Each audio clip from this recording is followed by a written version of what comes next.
What's your process in planning these shows? Well, normally we'll tape the celebrity interviews whenever they're free because we acknowledge we're in a position, like no position to say, you must be here on this. People, when we contact them to be on our show, we're like, who, what? Yes. What show is this? My old friend Kevin Clark from the Wall Street Journal was on your show. Yeah, he's wonderful. Yes, former NBA guy and turned He's into great. an NFL guy. He's great. Luckily, the people in our industry are very, aware and kind enough to come on the show. But like the celebs and stuff, we sort of go by their schedule. So we'll tape that whenever they can. And then the rest of it, we sort of start planning it on Wednesday, write most of it Thursday or Friday, and then we tape either Saturday or Sunday. Now, do you think about when you're going into these shows, like, who am I going to hit this time? Like, who am I getting? It's sort of like the end of the A block, to use insider terms, TV term, has sort of become like this part where I get to say how I feel about something. And so I'm waiting for a week where I'm not outraged at something and I can just sort of have fun. But, there's been enough stuff lately that we can sort of tackle. I'm not like out to get anybody.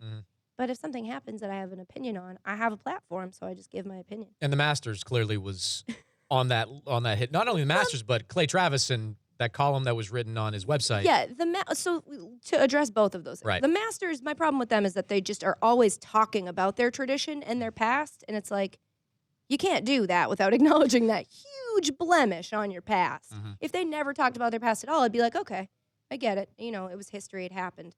But no, you don't get to brag about your tradition when one of those traditions was racism and one was sexism. It's just not a thing you should do. And then the Clay Travis thing, it was not more towards Clay Travis. It was more towards that Rebecca Johnson, the girl who wrote the article. Finding a husband at the Masters, basically. It was like a how-to guide. Yeah. And then people get angry at me because like, oh, feminism. But, I mean, what's that article doing on a sports website anyway? Are you browsing foxsports.com and want to see how to find a husband at the Masters? It doesn't make sense. It's there to make me angry, and it worked. What's the Twitter reaction been to the stuff you put up there over the last, 3-4 weeks?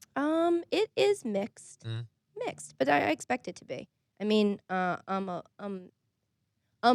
sort of new here in the sports world, and I'm not really easing into it. I'm sort of just, hello, here I am, here I go. And people don't like that, but I don't. I mean, it bothers me a little, but it doesn't bother me a lot. I'm just got to keep doing what I'm doing.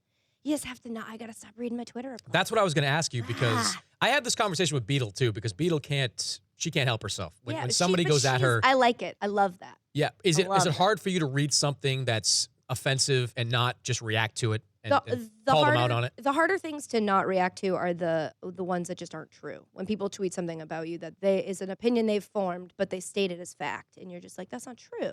Like if I get a tweet that's like, you don't even write in your stuff, you just read a teleprompter. I wish that was true.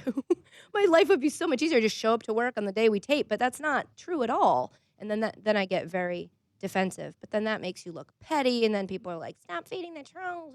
It's just tough to have a bunch of people saying stuff about you. It's not true. I'm going to stop reading them soon. It's getting to the point. But don't you click on their handle, and most of these people have like 7 followers. Sometimes. So it's basically speaking into a vacuum. But at some point I had 7 followers too. Right. So I don't judge someone on, who are you? No, it's not. It's not that, but they're not. It's almost like you're giving them the platform that they want by responding to them and putting it out there. It's true. I've seen a lot of people I've noticed lately, if they'll at me about something and I'll reply. And I've had a number of people, an alarming number, say, oh, I didn't think you'd see that. I'm sorry. Like, why say it? Why say, like, your show's awful and you're gross? And I'm like, okay, sorry, but thanks for trying. And then they're like, no, it's not that bad. I didn't think you'd see that. Don't put the at in front of my name, and I won't see it. If you want to say nasty things about me, go for it. Just don't, send them. Don't leave a note in my inbox. Go away and talk about me. Are you behind my back? Old school. Are you a mute button person or a block person? Yes, mute button, because block, people take too much pride in the block. They like it. Katie Nolan blocked me. Put it in their Yeah, they put it in their profiles. You've seen that. Yeah. Yeah, so I just blocked by Katie Nolan. So they just are over there, typing away, thinking I hear them, and I just don't. It's a beautiful thing. Now, what do you think about it's almost the Kurt Schilling effect of somebody says something awful and someone with Kurt Schilling puts it out there, and these people wind up having everything fall apart on them. Are you for that or against?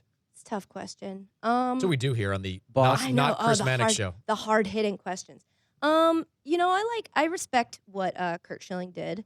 I think it turned into a 4-day news story, which was Yeah. a little unnecessary. He kind of wanted it that way, though. Yeah, I mean, you would if you were Kurt Schilling. You'd love some positive press. But yeah, I'm all for going after people. It's just interesting when you see sometimes you go after people and the reaction is that you're being petty and you're feeding the trolls, and then Kurt Schilling does it and it's ooh, best man ever. I think it's because he was defending his daughter. But like, I think what people should realize, and they don't want to, and they'll yell at me for being a feminist, which again is just a person who thinks women are equal to men. God forbid.